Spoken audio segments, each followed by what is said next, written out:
नमस्कार। आज का विषय है कार्बन। जैसे इसकी हेडिंग हम ये दे सकते हैं कि कार्बन एक और रूप अनेक। प्रतीक, चलो बेसिक जानकारी प्राप्त करते हैं इसकी। कार्बन का प्रतीक होता है कैपिटल सी, यानी कि सी से इसे लिखा जाता है। परमाणु क्रमांक यानी 6 नंबर पे आता है। द्रव्यमान इसका 12 होता है। संयोजकता +और-4।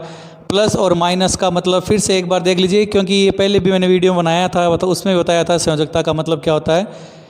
किसी भी इलेक्ट्रॉन को ग्रहण या त्याग करने की क्षमता ही उसकी संयोजकता कहलाती है। तो यहाँ प्लस और माइनस का मतलब है कि कार्बन अपने 4 इलेक्ट्रॉन दे भी सकता है, यानी त्याग भी सकता है, और 4 इलेक्ट्रॉन ग्रहण भी कर सकता है।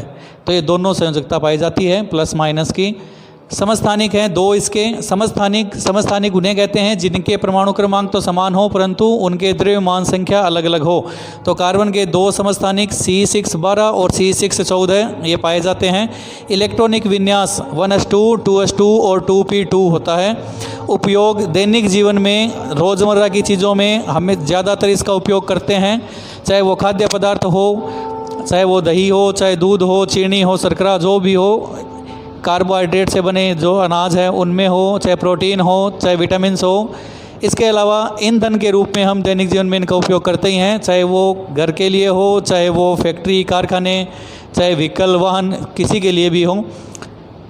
और पहचान होती है कार्बन की कि किसी भी चीज़ में या किसी भी वस्तु में यदि हमें यह पता लगाना हो कि उसमें कार्बन है या नहीं है तो उसको जलाते हैं, और उसको जलाने पर यदि काला धुआं होता हो तो इसका मतलब उसमें कार्बन उपस्थित होता है। तो ये उसकी पहचान है।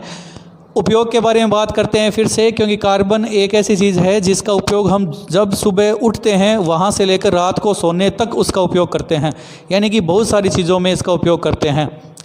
कार्बन मोस्टली देखिए, सबसे पहले हम बात करते हैं पॉलीथीन की। तो पॉलीथीन में कार्बन होता है जिसका हम उपयोग करते ही हैं। इसके अलावा खाने वाली चीज़ों में भी होता है तो उसका उपयोग भी हम करते ही हैं। तो चलिए बात करते हैं कार्बन के रूपों की कि किस रूपों में हमारे आसपास या प्रकृति में ये पाया जाता है और किस तरह पाया जाता है। अब बात करते हैं अपर रूप की। देखिए, अपर रूप किसे कहते हैं उसके बारे में पहले समझें। जब किसी तत्व के 2 या 2 से अधिक रूप पाए जाते हैं जिनके रासायनिक गुणधर्म तो समान हो परंतु भौतिक गुणधर्म अलग अलग हो, तो उन्हें हम उस तत्व के अपर रूप कहते हैं तथा इस गुण को अपर रूपता कहते हैं। देखें, यदि कोई तत्व है जिसके 2 रूप पाए जाते हो या 2 से अधिक रूप पाए जाते हैं जिनके रासायनिक संगठन तो समान है, यानी कि उसके अंदर वाला जो रासायनिक गुण है वो तो समान है, यानी उसी चीज़ से मिलके बना है, परंतु उसका उपयोग हम अलग अलग तरीक़ों में अलग अलग क्रियाओं के लिए करते हैं, जिससे उनके भौतिक गुणधर्म बदल जाते हैं। जैसे अवस्था के आधार पर बदल सकता हो, जैसे कि कार्बन का उपयोग जो होता है वो लिक्विड के रूप में, ईंधन के रूप में किया जाता है, पेट्रोल, डीजल वगैरह, केरोसिन। इसके अलावा गैस के रूप में भी कर सकते हैं, LPG। इसके अलावा CNG गैसों के रूप में, और ठोस कार्बन का उपयोग भी हम करते हैं, जैसे कोयला वगैरह हो। तो ये इसकी अवस्था बदल जाती है, पर इनमें उपस्थित गुण जो है वो कार्बन है, जो रासायनिक गुण धर्म है वो नहीं बदलता। तो इन्हें हम अपर रूप कहते हैं। कार्बन के अपर रूप सर्वाधिक पाए जाते हैं, यानी कि प्रकृति में सबसे अधिक अपर रूप जिस तत्व के पाए जाते हैं वो है कार्बन, सबसे अधिक।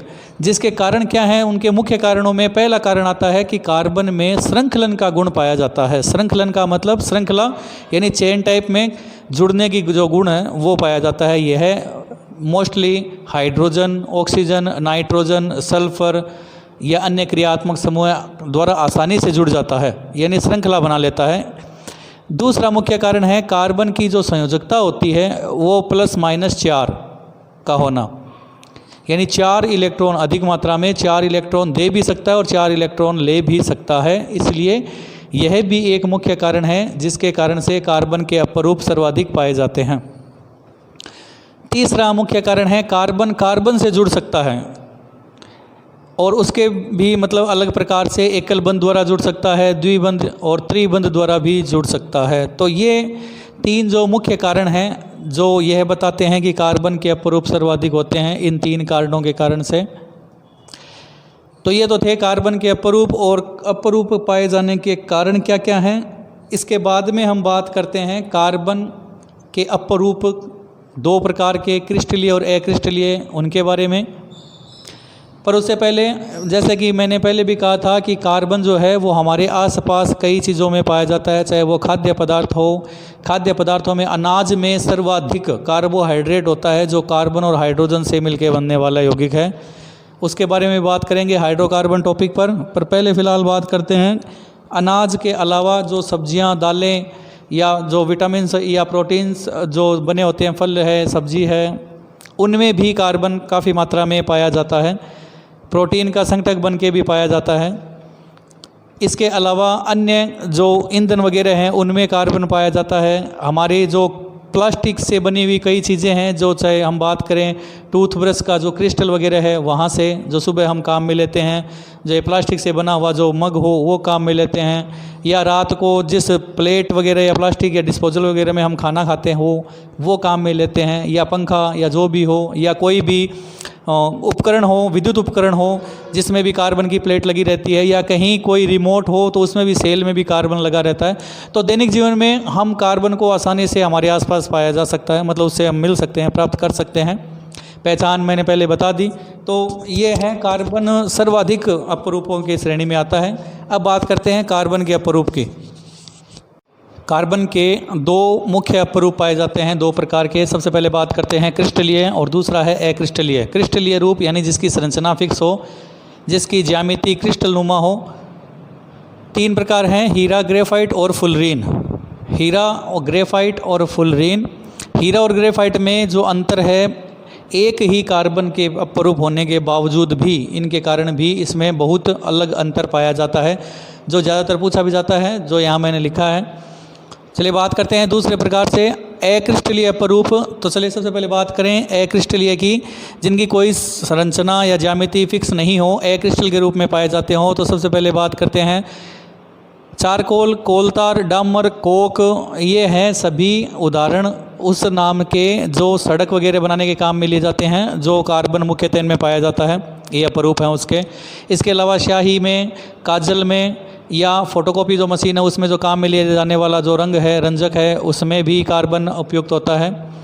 द्रवित यानी द्रव्य के रूप में पेट्रोल, डीजल, केरोसिन। ठोस के रूप में कोयला, लकड़ी। और गैस के रूप में एलपीजी और सीएनजी। ये कार्बन के अक्रिस्टलीय अपरूप हैं। चलिए बात करते हैं क्रिस्टलीय अपरूप की। हीरा कठोर होता है जबकि ग्रेफाइट मुलायम या नरम होता है। हीरा कुचालक होता है जबकि ग्रेफाइट सुचालक होता है। हीरे का गलनांक कठोर होने के कारण सर्वाधिक होता है, जबकि ग्रेफाइट का गलनांक यानी कि उसको आसानी से हम द्रव्य अवस्था में बदल सकते हैं, तो वो मुलायम होने के कारण थोड़ा गलनांक कम होता है। हीरे की संरचना जो होती है वो चतुष्फलकीय, समकोणिक चतुष्फलकीय षटकोणीय संरचना होती है, जबकि ग्रेफाइट की त्रिस्तरीय संरचना पाई जाती है, त्रिस्तरीय प्लेटनुमा संरचना पाई जाती है, जिसके कारण से पहली फिसलन जो है वो उसके ऊपर से फिसलना या मुलायम या नरम होना, इसका गुण पाया जाता है।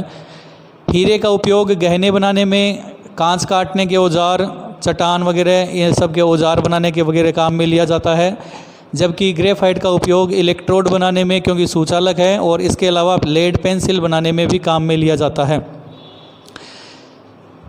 जो आपके पास जो पेंसिल वगैरह होती है तो उसकी जो नोक वगैरह है वो ग्रेफाइट का उदाहरण है।